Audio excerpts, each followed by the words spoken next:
When her daughter was born, Sarah promised herself one thing, that she would never let her feel unloved. For decades, she kept that promise.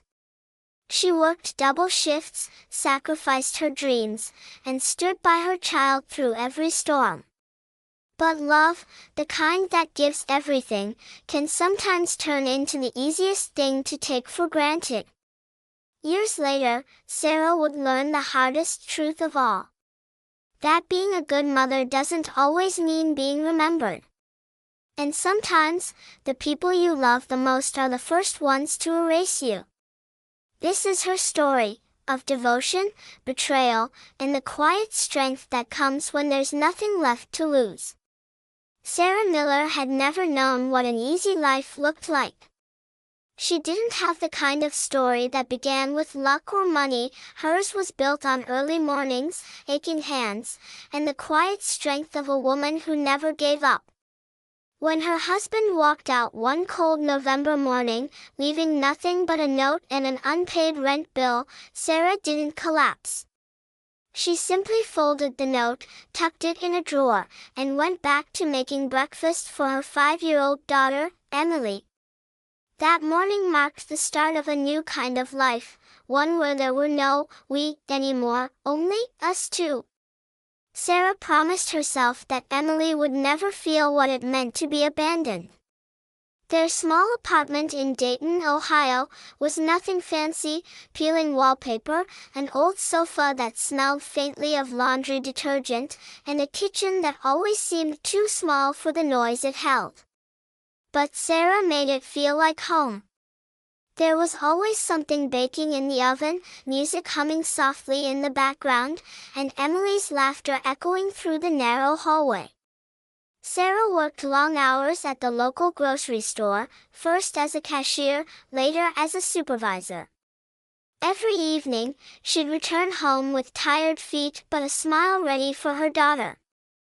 She'd help Emily with her homework, listen to every story from her day, and tell her that she could be anything she wanted to be. "You're going to have a better life than I did," she would say, brushing a strand of hair from Emily's face. And Emily would nod, believing her mother could fix anything. Money was always tight.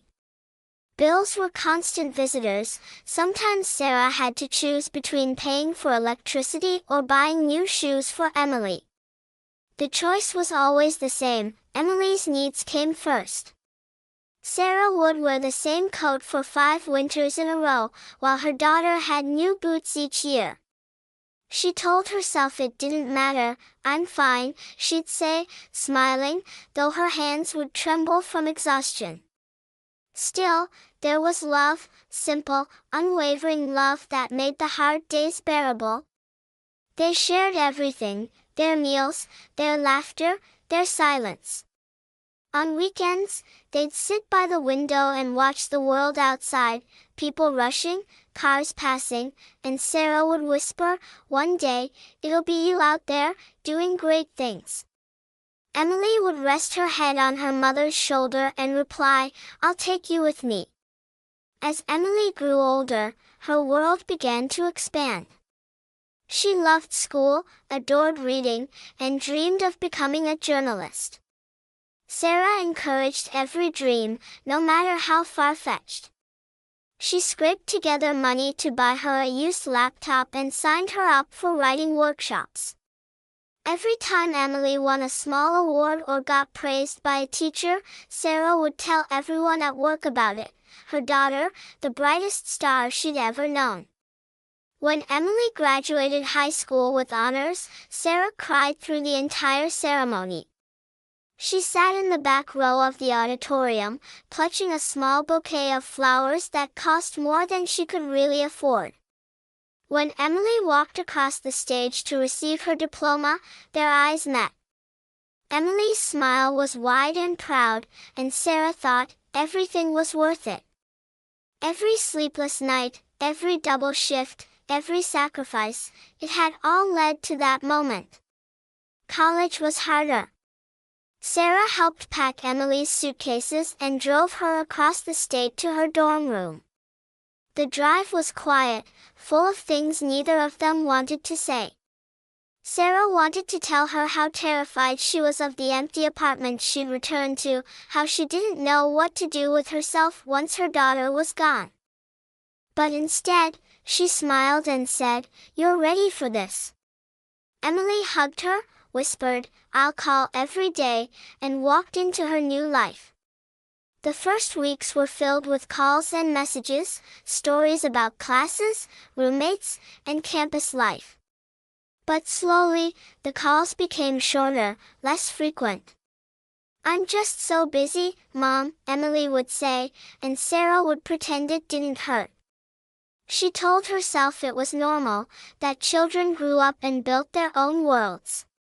She tried to sound cheerful on the phone, even when she missed the sound of footsteps in the apartment, the laughter over burnt pancakes, the life that had revolved around the two of them. Sarah filled her evenings with work and small distractions. She volunteered at the local library, joined a community cooking class, and sent Emily care packages every month, homemade cookies, little notes, socks, things she thought her daughter might need. Most of the time, there was no reply. Sometimes a quick, "Thanks, Mom," text, nothing more. But she never stopped believing that she was doing the right thing. That this was what good mothers did, they gave and kept giving, even when there was nothing left for themselves. Years later, when Emily graduated college and returned home for a short visit, Sarah couldn't stop staring at her. Her little girl had turned into a confident young woman, stylish, articulate, full of plans. They went out to dinner, and Emily spoke about her career dreams, about a man she'd met, Mark. Sarah smiled and listened, trying to memorize every expression, every word. But there was something else too, a faint distance in Emily's tone, a polite patience, as if she was speaking to someone from another life. That night, when Emily hugged her goodbye, Sarah felt a strange ache deep inside her chest. It wasn't pride or joy, it was fear. The quiet kind of fear that comes when you realize the person you love most might already be walking away. She stood by the window long after Emily's car disappeared into the night. The streetlights flickered, the wind carried the sound of distant laughter. And for the first time in many years, Sarah whispered to herself, "Don't let her forget me." Mark Turner entered Emily's life like a bright summer storm, fast, charming, and full of promise. He was everything Sarah had once hoped her daughter would find: ambitious, polite, successful. He worked in marketing, wore perfectly fitted suits, and spoke with the easy confidence of someone who had never struggled to pay rent or skip dinner to cover bills. Sarah met him during one of Emily's short visits home. They'd come for a weekend, Emily with a suitcase, Mark with a bottle of wine and a too-perfect smile. From the moment he stepped through the door, Sarah felt a subtle tension she couldn't quite explain. He was kind, yes, brought flowers, offered to help with dishes, complimented her cooking. But there was something in his tone, a thin layer of politeness that never cracked into genuine warmth. The way he called her, "Ma'am," instead of "Sarah." The way his eyes flickered around her modest apartment, taking in the worn-out furniture and faded curtains with the quiet curiosity of someone who came from another world. Still, Sarah wanted to believe in the best. She laughed, served dinner, and told herself this was what happiness looked like: her daughter in love, her future secure. Later that night, when Emily kissed her goodbye, Sarah whispered, "He seems like a good man." Emily smiled, glowing. "He is, Mom. You'll love him. He takes care of me. He takes care of me." The words stayed in Sarah's mind long after they left. A year later, they got married in a small ceremony on the coast. Sarah couldn't afford the trip at first, but Emily insisted on paying for her flight. She arrived wearing her best dress, the one she'd sewn herself years ago for a friend's wedding. The ceremony was beautiful, elegant, almost cinematic, white roses, soft music, the ocean breeze. But there was a strange feeling beneath the perfection, something that made Sarah's heart tighten. She sat quietly in the back row, surrounded by Mark's well-dressed family and friends who barely acknowledged her. When the newlyweds exchanged vows, Sarah's eyes filled with tears. She wasn't jealous, just nostalgic. Her little girl was someone's wife now. Someone else would be the first person she called, the one she leaned on. At the reception, Sarah tried to talk with Emily's new in-laws, but every conversation ended quickly, with polite smiles and quick glances at their watches. She wasn't like them. They talked about investments, travel, careers. She talked about small joys, home-cooked meals, the people she helped at the library. When Emily and Mark left for their honeymoon, Sarah stood at the edge of the parking lot, waving at the car disappearing into the sunset. She whispered softly, "Be happy, my girl. Please, just be happy." The call started to fade after the wedding. At first, Emily called every few days, to talk about their new apartment, her job, the city life. Sarah would sit by the window, listening to every detail with quiet joy. She asked about Mark, about his work, about how they were settling in. Emily always said the same thing, "Everything's great, Mom. We're just busy." Busy. That word became a wall between them.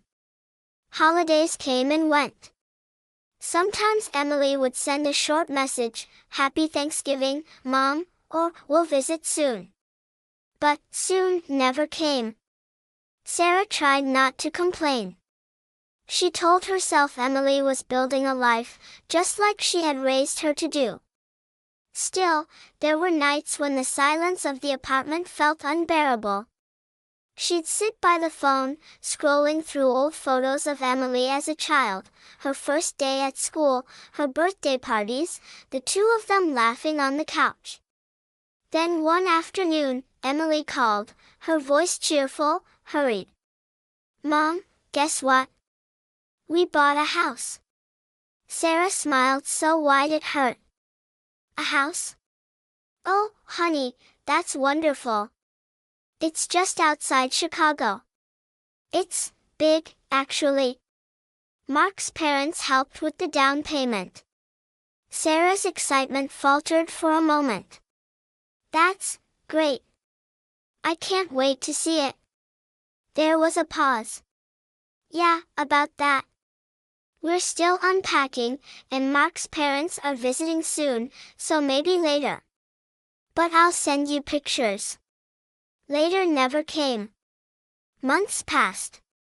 Sarah worked, saved, and dreamed of visiting them. One evening, she mentioned the idea on the phone. "Maybe I could come by for a weekend. I'll bring your favorite pie." Emily hesitated. Mark's been really busy with work, and the house is kind of a mess right now. Maybe after the holidays?" After the holidays turned into spring, then summer. The invitation never arrived. That was when Sarah began to understand. She was no longer part of Emily's everyday. She was someone from a different chapter, a reminder of a past Emily had outgrown.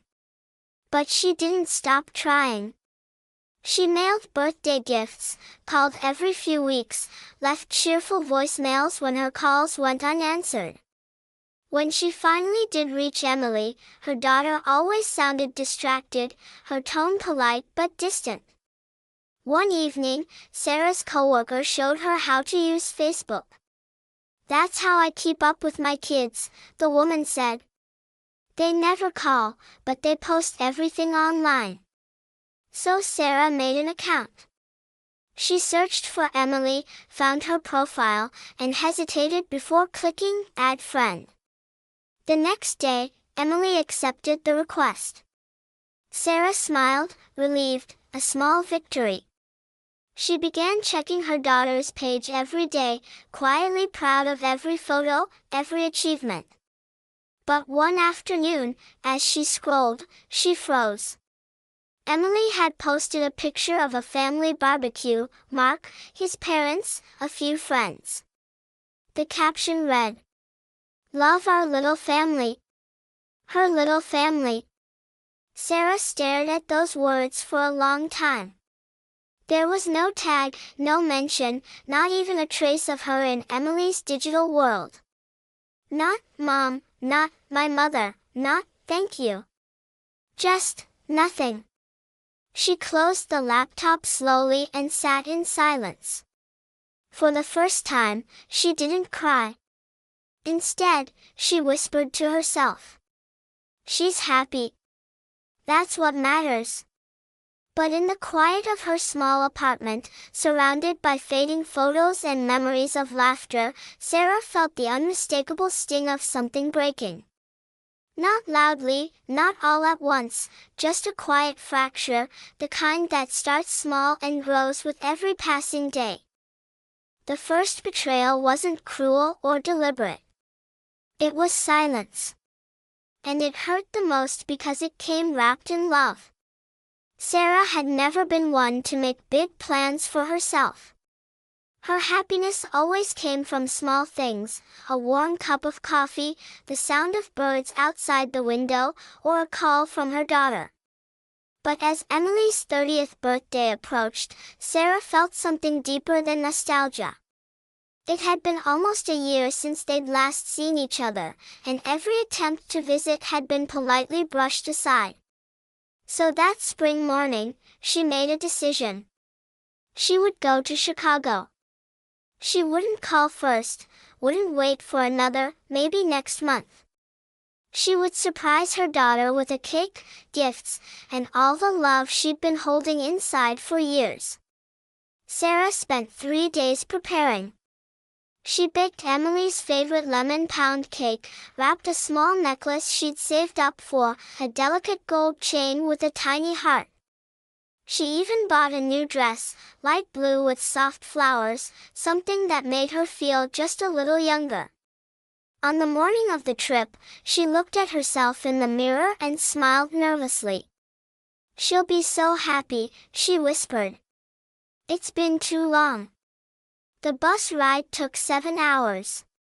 Sarah spent most of it staring out the window, clutching the cake box on her lap, her mind full of memories, Emily's first birthday party in their small apartment, the way she used to blow out the candles with both hands, giggling until her cheeks turned pink. By the time she reached the city, her heart was pounding with excitement. She took a cab to the address she'd memorized, a quiet suburban street lined with identical houses, each with perfect lawns and flower beds. Emily's house was beautiful, modern, too large for 2 people, Sarah thought. She stood at the gate for a moment, took a deep breath, and walked up to the door. She rang the bell. Through the window, she could see movement, shadows, laughter, a flash of light from the living room. A few seconds later, the door opened. It wasn't Emily. Mark stood there, tall and polished as ever, his expression freezing the moment he saw her. "Oh, Sarah," he said, his tone caught between surprise and discomfort. "What are you doing here?" Sarah's smile wavered. "I came to surprise Emily. It's her birthday." She lifted the cake box slightly, her hands trembling with excitement. "I thought maybe—" Mark interrupted, his polite smile tightening. "Right. Well, that's thoughtful. But we're actually in the middle of something." Behind him, Sarah saw people, a group of guests in the living room, holding drinks, laughing. The sound of music floated through the air. And then she saw Emily, her daughter, walking toward the door, dressed beautifully, radiant. "Mom?" Emily's eyes widened. What are you doing here?" Sarah's voice softened. "Happy birthday, sweetheart. I wanted to surprise you." The silence that followed was sharp, almost physical. Emily glanced back at her guests, then at Mark. A flush of embarrassment crossed her face. "You should have told me you were coming," she said quietly. "We're having people over." "I didn't want to bother you," Sarah replied, forcing a smile. "I just wanted to see you. It's been so long." Emily shifted uncomfortably. "Mom, this really isn't a good time. We're kind of in the middle of..." One of the guests appeared behind her, a woman about Emily's age, holding a glass of wine. "Oh, who's this?" she asked casually. Emily hesitated. "This is my mother," she said at last. The woman smiled politely, said a quick, "Nice to meet you," and disappeared back into the laughter of the living room. Sarah felt her throat tighten. The air seemed too thin. Mark cleared his throat. "Look, Sarah, maybe we can schedule something for tomorrow morning? Emily's exhausted, and we already have plans tonight." Sarah looked down at the cake box in her hands, the ribbon trembling slightly. "Of course," she whispered. "I didn't mean to intrude." Emily nodded quickly, as if relieved. "Yeah, tomorrow might be better. I'll call you, okay?" Sarah forced a smile that didn't reach her eyes. "Of course, darling. I'll just go find a hotel nearby." Mark nodded, his politeness already fading into impatience. "That's probably best. I'll text you the address of one." The door closed before she could say another word. Sarah stood on the front steps, the sounds of laughter and music echoing from inside. Through the window, she saw Emily hugging her friends, smiling again, as if nothing had happened. The cake felt heavier now. She walked slowly down the street, the spring air sharp against her cheeks. A few blocks away, she found a small park, sat on a bench, and opened the box. The lemon cake had cracked slightly during the trip, but the smell was still sweet and comforting. Sarah stared at it for a long time before cutting a small piece with the plastic fork she'd brought. "Happy birthday, my girl," she whispered, tears slipping down her face. She stayed there until the sky began to darken, then made her way to the nearest bus station. She didn't go to a hotel. She couldn't. She just wanted to go home. When she finally returned to her apartment late that night, there was a message on her phone. "Mom, I'm sorry about earlier. I just wasn't expecting you, and it was a little chaotic. Let's talk soon, okay? Love you." Sarah read the message several times. "Love you." The words looked so small, so mechanical. She didn't reply right away. She placed the phone face down on the table and sat in silence. Around her, the apartment felt emptier than ever, the ticking of the clock, the faint hum of the refrigerator, the shadows stretching long across the walls. She looked at the leftover half of the cake she'd brought back and thought of the years she'd spent dreaming of this child's happiness. That night, for the first time, Sarah allowed herself to whisper the question she'd been too afraid to ask. When did I stop being part of her life? There was no answer, just the soft sound of rain tapping against the window. And somewhere, deep in that quiet ache, the second fracture formed. The second betrayal wasn't cruel words or anger. It was shame. The look on her daughter's face, the one that said you don't belong here. The weeks after Emily's birthday felt like a slow unraveling. Sarah tried to keep busy, work, volunteering, her small routines, but every evening she found herself checking her phone, waiting for a call that never came. The days blurred into each other, breakfast alone, bus rides to work, quiet evenings filled with the soft flicker of the TV she barely watched. She told herself Emily was busy. That's what young people were these days, busy, distracted, always running toward the next thing. Still, each unanswered call carved a little deeper into the silence between them. It had been almost 2 months since the awkward birthday visit when Sarah decided to try again. She sat by her kitchen table, phone in hand, rehearsing what she'd say. "I'm not mad, honey. I just miss you. I just want to hear your voice." She pressed call. The line rang 4 times before the automated voice answered. "The number you have dialed is no longer in service." Sarah frowned. Maybe it was a mistake, maybe Emily had changed her phone. She opened Facebook and typed a message, "Hi sweetheart, I tried calling. Is everything okay?" She waited. The small gray check mark never turned blue. Hours passed. Then a day. Then 3. By the end of the week, the message still sat unread. Sarah began to worry. Not about herself, about Emily. What if something happened? An accident, an illness? She told herself she was being paranoid, but the anxiety gnawed at her like hunger. Finally, she decided she had to know. That Saturday morning, she took the first bus to Chicago again. The city skyline rose in the distance like a memory she didn't want to face. The taxi driver dropped her at the familiar street, the neat houses, the trimmed lawns, the perfect symmetry. But something felt different. The driveway was empty. No car. No sound of music or laughter from inside. Sarah walked up to the front door and rang the bell. Silence. She rang again. Still nothing. She peeked through the side window, the furniture was gone. The living room that once held bright light and cheerful voices was now empty.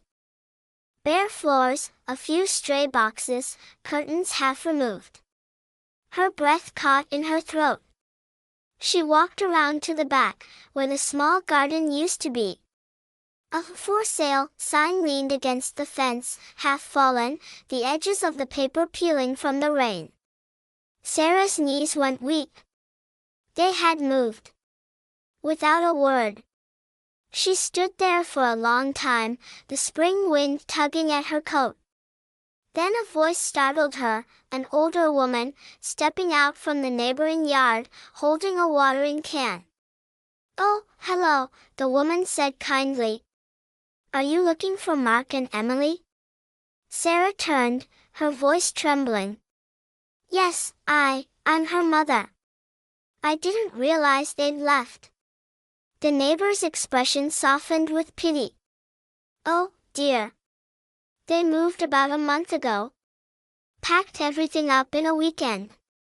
I think they said something about heading to Denver. Mark got a promotion, I believe." "Denver," Sarah repeated, her voice barely a whisper. "Did they leave a forwarding address?" The woman shook her head. "No, sorry. Lovely couple, though. Always busy. You must be proud." Sarah forced a smile that broke at the edges. "Yes," she said quietly. "Very proud." The woman nodded politely and went back to her garden, humming softly. Sarah stayed where she was, unable to move. She looked at the empty windows one last time, the reflection of herself staring back, small, tired, forgotten. It wasn't anger she felt. It was something colder. Something final. On the bus ride home, she held her phone tightly, scrolling through old messages. little snippets of their life. Love you, Mom. I got the job. Don't worry so much. Each one felt like an echo from another world. When she arrived back at her apartment that evening, the silence was heavier than usual. She placed her purse on the table and stared at the cake stand in the corner, the same one she'd used for Emily's birthdays. Dust had gathered on its rim. Sarah sat down and tried to call again. This time, the voice didn't even ring. This number is unavailable. She opened Facebook once more, and froze. Emily's profile picture was gone. The page wouldn't load. Then the message appeared. User not found. Blocked. Sarah stared at the screen for several minutes, her mind refusing to accept what her eyes saw. Maybe it was a mistake. A glitch. Maybe Emily had deleted her account. But deep down, she knew. Her daughter hadn't just moved away. She had erased her. The days that followed felt hollow. At work, Sarah smiled, nodded, pretended everything was fine. But at night, the silence was unbearable. She replayed every memory, every moment she might have said too much, given too little, loved too hard. Was it something she'd done? Something she'd said at the wedding? At the birthday? She couldn't find the answer. Instead, she began writing letters. Dozens of them. Some short, I hope you're happy. Some long, full of memories, apologies she didn't know she needed to make. She mailed them to the only address she had, knowing they'd probably be returned. Weeks later, one of the envelopes came back, unopened. A red stamp across the front read. Return to sender. No forwarding address. Sarah held it to her chest, then placed it carefully in a box with all the others, her small archive of words that would never be read. Summer turned to fall. Life went on. People at work asked about her daughter, and she smiled, saying Emily was doing great, living her dream. But every night, before she turned off the light, Sarah whispered the same quiet prayer. I hope she remembers me kindly. Then she'd close her eyes and imagine her daughter somewhere far away, laughing, smiling, surrounded by people who loved her. It was the only way to make peace with the truth. Because the fourth fracture wasn't caused by anger or cruelty. It was absence. The sound of a phone that would never ring again. And for the first time in her life, Sarah realized that being forgotten hurt far more than being unloved. 3 years passed. Time softened some of Sarah's pain, but it never erased it. The ache had settled somewhere deep inside her, not sharp anymore, just constant. Like a quiet hum that lived beneath her skin. She built a new rhythm for herself. Mornings at the library, afternoons volunteering at the senior center, evenings spent reading by the window. She spoke less now, smiled politely when people asked about her daughter. Oh, she's doing well, she'd say, even though she had no idea if it was true.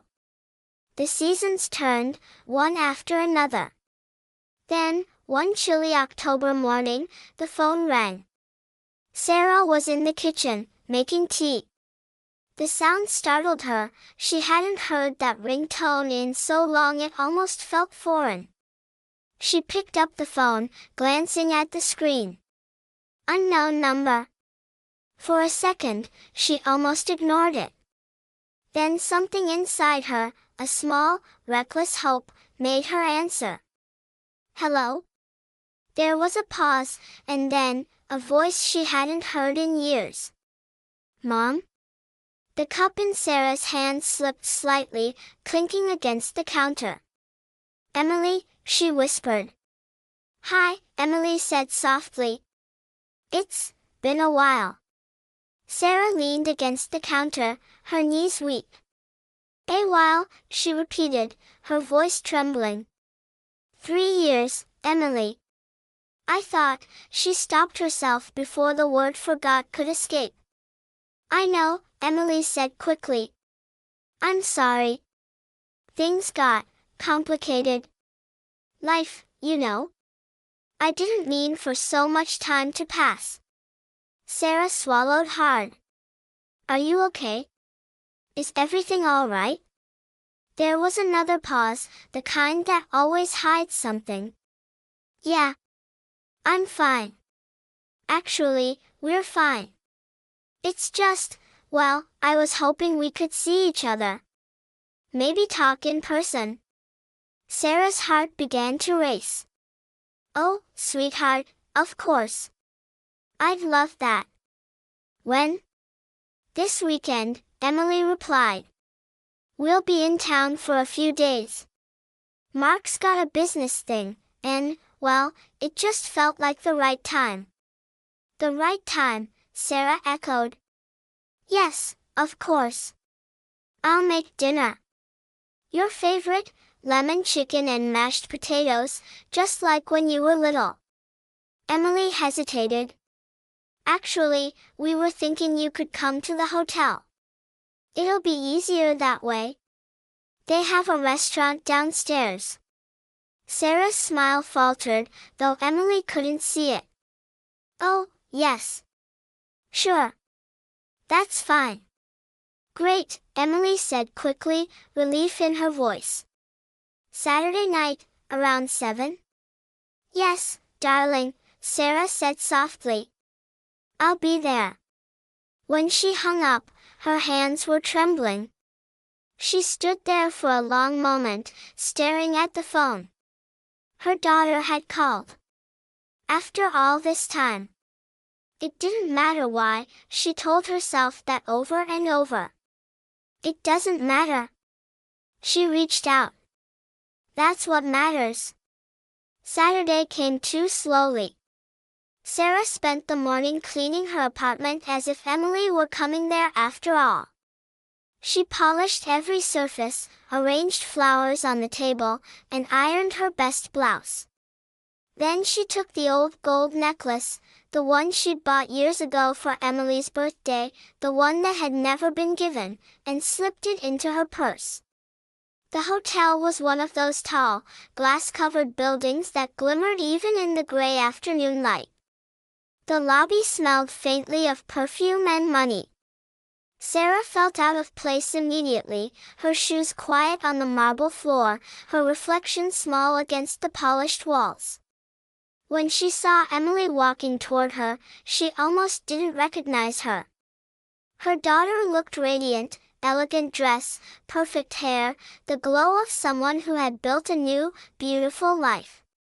"Mom," Emily said with a smile that didn't quite reach her eyes. "You look great." Sarah felt tears threaten to rise but held them back. "Oh, my girl," she whispered, hugging her. "You look happy." They sat in the restaurant downstairs, all glass and soft jazz. For a while, it almost felt normal. They talked about safe things, the weather, travel, work. Sarah avoided the deeper questions, afraid to ruin the fragile peace. Then, somewhere between dessert and coffee, Emily's tone shifted. "Mom," she said slowly, "I actually wanted to talk to you about something." Sarah smiled, eager. "Of course, darling. Anything." Emily hesitated. "Well, Mark and I are looking at buying a new house. The market's insane right now, and we've been trying to qualify for a larger mortgage." Sarah blinked, unsure where this was going. "That sounds wonderful."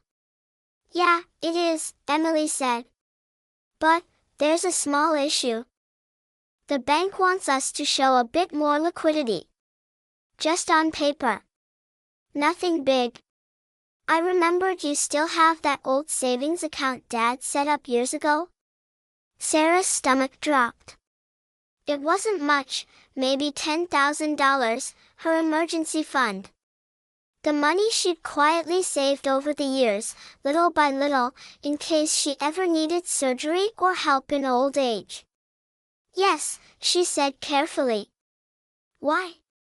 Emily's voice softened. It's just temporary. If you could transfer it to us for a few weeks, it would help us qualify. We'd give it right back, of course. Sarah stared at her daughter, words caught in her throat. Emily, that money is all I have. I don't. Emily sighed, impatient now. Mom, it's not a big deal. You're always saying you want to help me. This is how you can. It's just paperwork. Please. Mark really needs this to go through. Sarah felt her heart pounding. Emily, she whispered, you haven't spoken to me in 3 years. Her daughter looked uncomfortable, then defensive.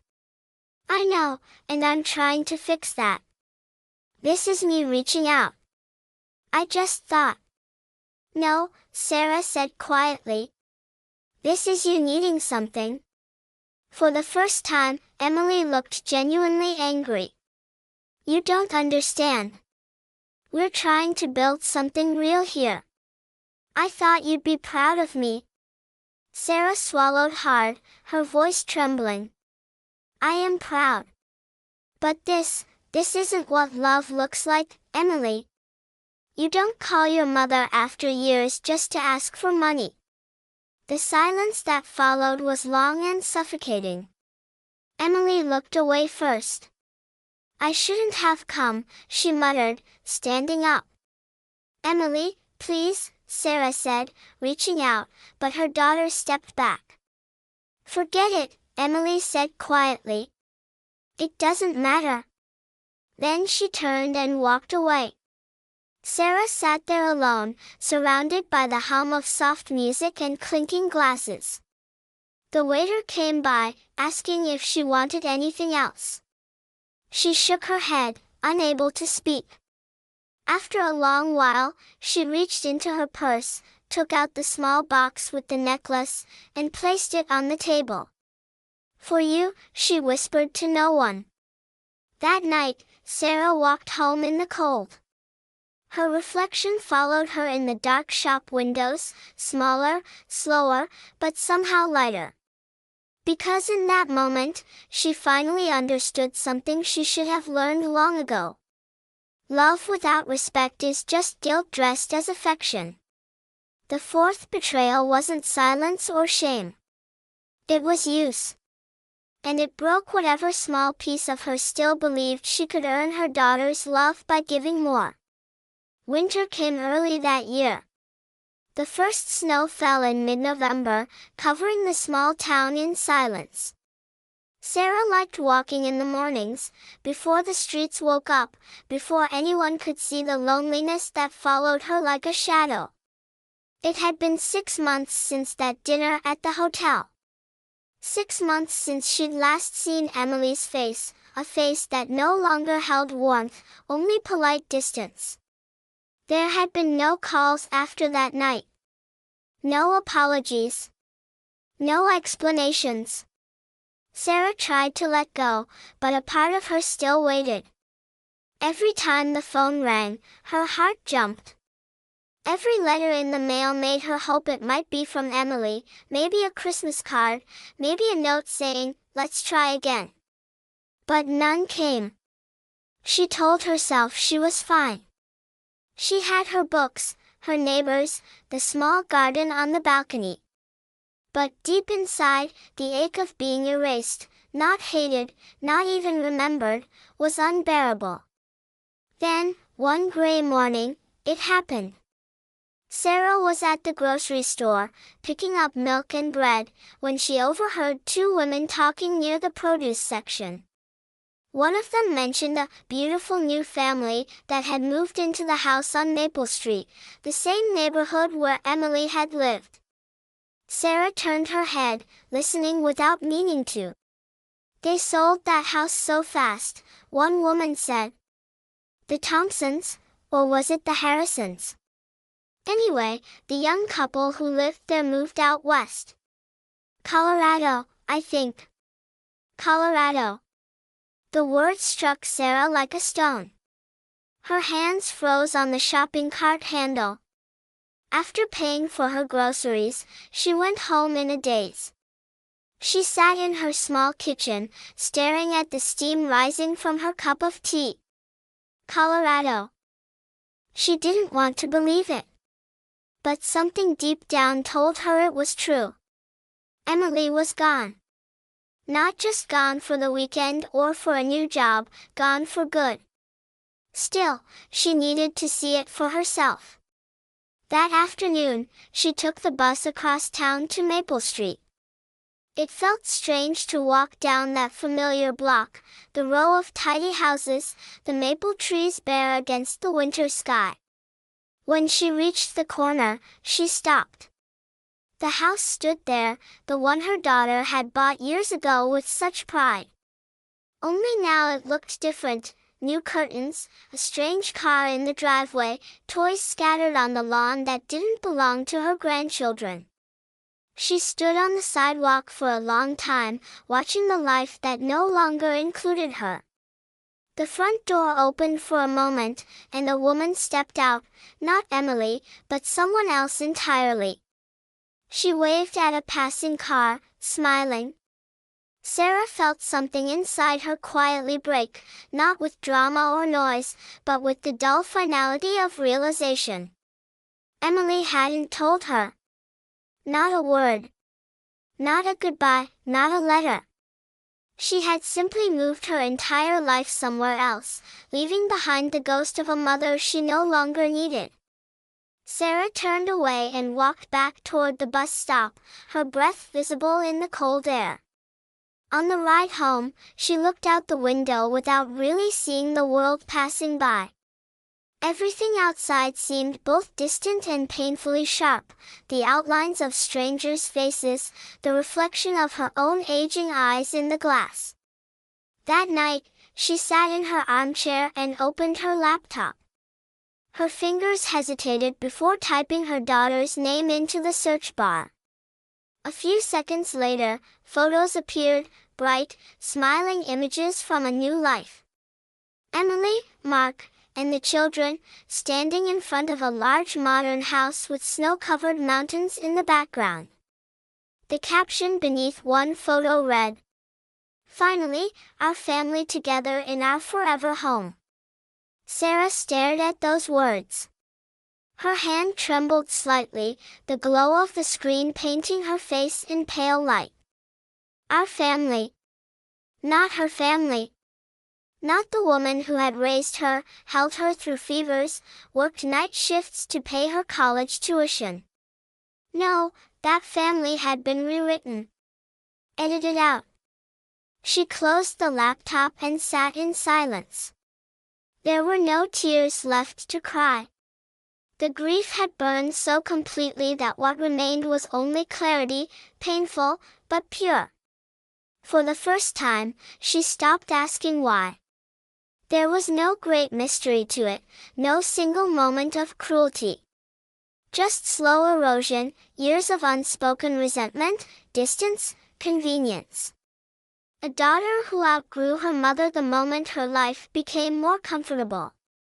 And Sarah realized that love, when taken for granted long enough, becomes invisible, until it disappears completely. She stood up, went to the window, and looked out at the falling snow. It was quiet outside, almost peaceful. The kind of silence that used to hurt now felt like release. The next morning, she packed a small suitcase. Not because she was leaving, but because she needed to see something new, even for a weekend. She took the early train to the coast. The sea was gray and restless, waves crashing against the pier. She walked for hours, letting the wind sting her cheeks, her thoughts finally untangling.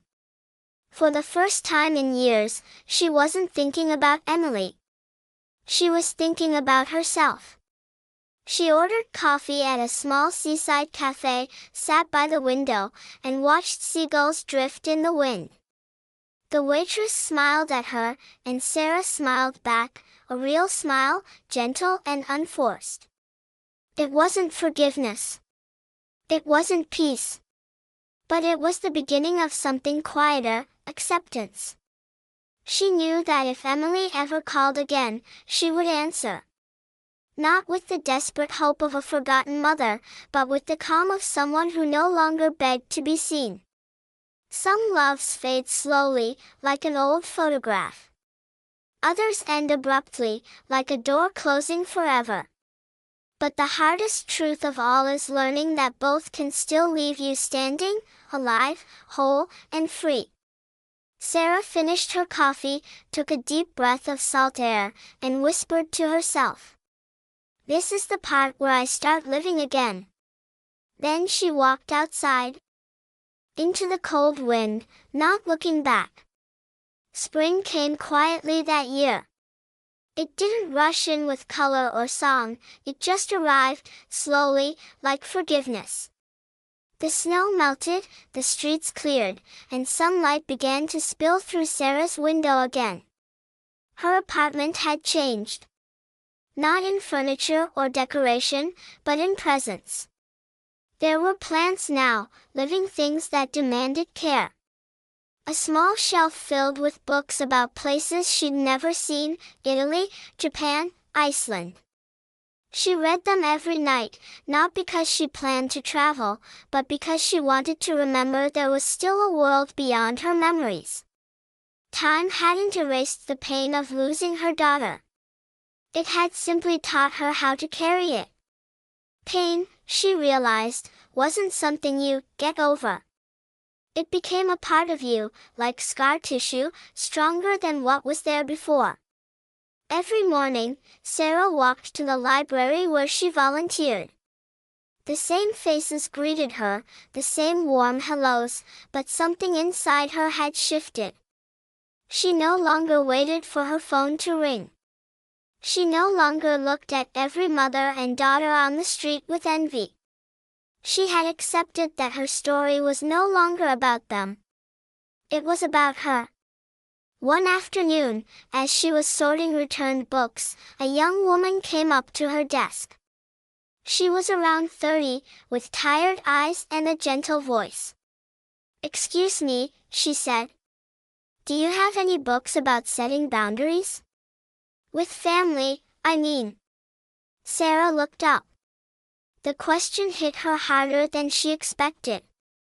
For a moment, she just stared at the woman, then smiled softly. "Yes," she said. "I know exactly what you're looking for." She led the woman to a small shelf near the window, her fingers brushing over the spines of familiar titles. Toxic Parents. Adult Children of Emotionally Immature Parents. The Gift of Letting Go. "This one," Sarah said, handing over a worn paperback. "It helped me once. It might help you too." The woman looked at the cover, then at Sarah. "Did it work?" she asked quietly. Sarah smiled. "Eventually." They both laughed, the quiet kind of laugh that comes from shared understanding, not amusement. When the woman left, Sarah stood by the window, watching her go. It was then she realized something she had never dared to think before. Her story had value. Not as a wound, but as a lesson. Weeks later, the library hosted a small community event, Letters We Never Sent. People were invited to write letters they never had the courage to send, then read them aloud or leave them anonymously on the board. Sarah hadn't planned to participate. But that morning, as she sat at her kitchen table, she felt an urge she couldn't ignore. She took out a piece of paper and began to write. "Dear Emily, I used to think motherhood meant giving everything and expecting nothing. I thought love could fill every silence, fix every mistake, erase every distance. I was wrong. Love cannot survive in one direction.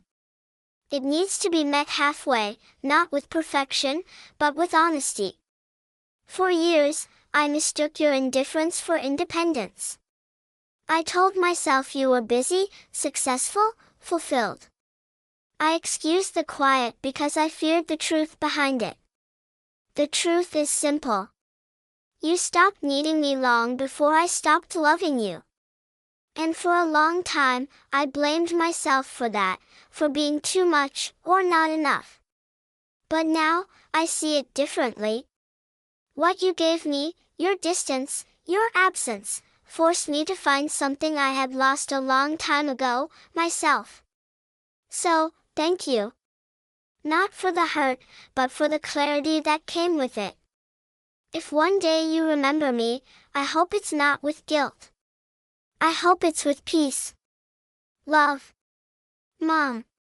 She folded the letter carefully and brought it to the event that evening. She didn't read it aloud. She simply pinned it to the board among dozens of others, words from strangers who had also been left behind, betrayed, forgotten.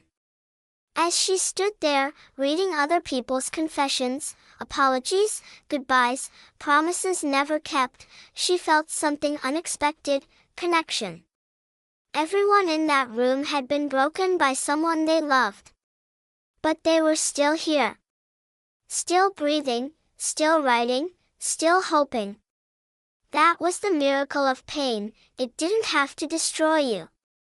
It could transform you, if you let it. By summer, Sarah had started teaching a weekly writing class at the library. Not professional writing, just stories, memories, things people were afraid to say out loud.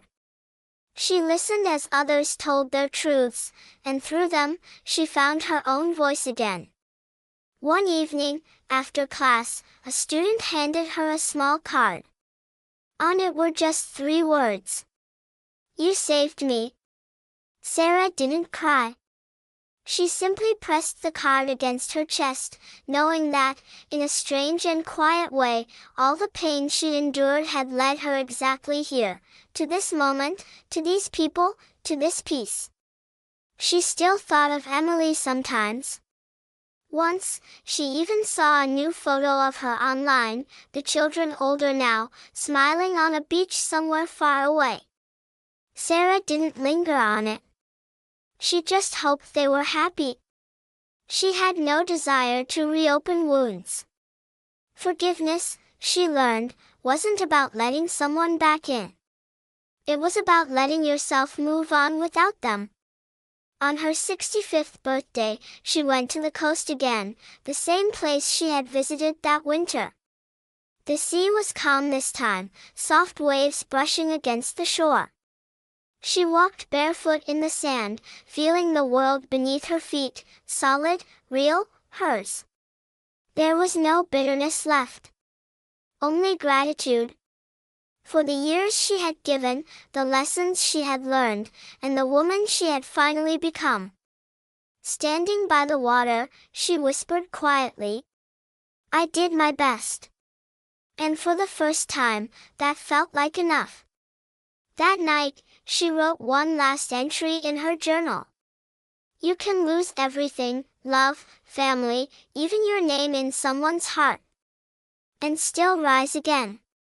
The truth is, being forgotten doesn't mean you disappear.